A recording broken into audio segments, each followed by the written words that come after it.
এত সুন্দর ভাবে এরা সার্ভিস দিয়েছে। আমরা যখন এসেছি আমাদের একটা ওয়েলকাম ড্রিঙ্ক দেওয়া হয়েছিল অ্যান্ড সেটা খুবই টেস্টি খেতে ছিল। প্রত্যেকটা খাবার, প্রত্যেকটা ফুড, স্পাইসেস এর সাথে শুরু করে প্রত্যেকটা ফ্লেভার প্রচন্ড ভালো ছিল, যেটা মনে হচ্ছিল যে মাউথ মেল্টিং। আমরা বিরিয়ানি নিয়েছিলাম একদম পারফেক্টলি ক্রিমিয়েশ এন্ড খুবই ভালো ছিল বিরিয়ানি মাউথ মেল্টিং একদম। যেটা আমাদের ফেভারিট ছিল, আমার অ্যাকচুয়ালি স্পেশালি কি আমি লাস্টে ব্রাউনি উইথ আইসক্রিম যেটা খেয়েছিলাম ওটা পারফেক্ট সুন্দর বানিয়েছিল, না বেশি মিষ্টি না বেশি খুব চকলেটি, তো খুবই পারফেক্ট ছিল। অ্যান্ড আমাদের খুবই ভালো লেগেছে এখানে এসে।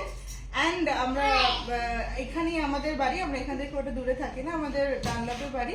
তো আমি বলবো যে আমার থেকে তো খুবই ভালো, খুবই মানে 5 স্টার দেওয়া যেতে পারে, এটাই আমি বলতে পারবো। এখানে সার্ভিস এত ভালো।